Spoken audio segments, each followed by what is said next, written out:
ராதே கிருஷ்ணா. எல்லோருக்கும் நமஸ்காரம். இந்த வீடியோவில் பகவத்கீதையின் 2வது அத்தியாயமான சாங்கிய யோகத்தின் 6வது, 7வது மற்றும் 8வது ஸ்லோகங்களை விளக்கத்துடன் பார்ப்போம். ந சைதத்வித்மக் கதரன்னோ கரீயோ யத்வா ஜேமயதி வானோ ஜயேயுஹு யானேவ ஹத்வா ந ஜிஜீவிஷாம அஸ்தேவ ஸ்திதா பிரமுகே தார்த்தராஷ்ட்ராஹ கார்பண்யதோஷோ பகதஸ்வபாவஹ ப்ருச்சாமி த்வாம் தர்ம சம்மூடசேதாஹ யச்ரேயஸ்யா நிச்சிதம் ப்ரூஹி தன்மே சிஷ்யஸ்தேஹம் ஷாதிமாம் த்வாம் பிரபன்னம் நஹி பிரபஷ்யாமி மமாபனுத்யாத் யச்சோகோமுச்சோஷணமிந்திரியாணாம் அவாப்ய பூமாவசபத்னமிருத்தம் ராஜ்யம் சுராணாம் அபிச்சாதிபத்யம். இந்த 3 ஸ்லோகங்களின் விளக்கம்.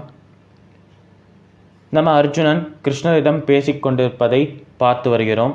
அதாவது பீஷ்மர், துரோணர் போல இருக்கும் அந்த மகாவீரர்கள், மகாரதிகள் இருக்கும் அந்த கௌரவ படையை என்னால் தாக்க முடியாது என்று அர்ஜுனன் கூறுகிறார். அதற்கப்புறம் அர்ஜுனர் அவரோட நிலைமையை பற்றி கிருஷ்ணருக்கு எடுத்து சொல்கிறார். அப்படி அர்ஜுனன் சொல்கிற விஷயங்களை இந்த 3 ஸ்லோகங்களில் நம்மளால் காண முடியும். இப்போ நம்ம அர்ஜுனர் கிருஷ்ணரை பார்த்து சொல்கிறாராம், கிருஷ்ணா, எனக்கு என்ன பண்ணுறதுனே தெரியல, எனக்கு ஒரே குழப்பமாக இருக்குது. இப்பொழுது திருதராஷ்டிரனின் குமாரர்களாக இருக்கும் அந்த கௌரவர்கள், அவர்களின் படையான கௌரவ படை, அதை நாம் அழிக்க வேண்டுமா? நம்மளால் அதை அழிக்க முடியுமா? இல்லை அந்த படை நம்மளை அழிக்குமா? ஒருவேளை நாமே அந்த போரில் ஜெயிச்சிட்டோம், நாம் அந்த கௌரவ படையை அழிச்சிட்டோம் என்றே வைத்துக்கொள்ளலாம்.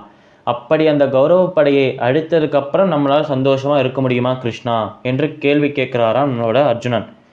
இப்படி கேட்டுட்டு அடுத்த ஸ்லோகத்தில் சொல்கிறாராம், இப்போ நான் என்ன செய்யணும்னு எனக்கு ஒன்றுமே தெரியல, எனக்கு மைண்டே ஃபுல்லாக பிளாங்காக இருக்குது, என்ன செய்யறதுனே தெரியல, ஒரே குழப்பமாக இருக்குது.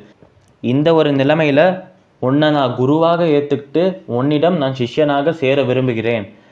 எப்படி ஒரு குருவானவர் அவரோட சிஷ்யருக்கு இருக்கிற எல்லா டவுட்ஸ், எல்லா சந்தேகத்தையும் விளக்குவாரோ, அதுபோலவே என்னோட மனதில் இருக்கும் அந்த குழப்பத்தையும் நீ தான் விளக்க வேண்டும் கிருஷ்ணா என்று நம்ம அர்ஜுனன் சொல்கிறார் கிருஷ்ணரை பார்த்து. மேலும் நம்ம அர்ஜுனன் சொல்கிறாராம், என்னோட கவலை எவ்வளோ அதிகமாக இருக்குது தெரியுமா கிருஷ்ணா? இந்த ஒரு கவலையை போக்க முடியாமல் என்னோட எல்லா புலன்களையும் நான் இழந்துட்டே வரேன். இந்த ஒரு கவலையே என்னோட எல்லா புலன்களையும் சாப்பிட்ற மாதிரி இருக்குது கிருஷ்ணா எனக்கு. அதனால் எனக்கு கண்ணு சரியாக தெரிய மாட்டேங்கிறது, காது கேட்க மாட்டேங்கிறது, என்னோட மனதால் எந்த ஒரு விஷயத்தையும் யோசிக்க முடியல. இந்த ஒரு பயம், இந்த ஒரு கவலை, இந்த ஒரு குழப்பம், இந்த 3 உணர்வுகளே என்னோட உடம்பை ஃபுல்லாக ஆட்கொண்டு என்னை ஆட்டி படைக்கிறது கிருஷ்ணா. இந்த ஒரு கவலையை எப்படி விரட்டுறதுன்னு எனக்கு தெரியலை கிருஷ்ணா. எப்பொழுதுமே எல்லாருமே சொல்லுவா, இந்த மாதிரி சந்தோஷமாக இருக்கும் சமயத்தில் கவலையை மறந்துடுவோம்னு சொல்கிறா. ஆனால் எனக்கு எந்த ஒரு சந்தோஷம் கிட்டினாலும் இந்த ஒரு கவலையை என்னால் மறக்கவே முடியாது கிருஷ்ணா என்று நம்ம கிருஷ்ணரிடம் சரணாகதி செய்கிறாராம் நம்மளோட அர்ஜுனன்.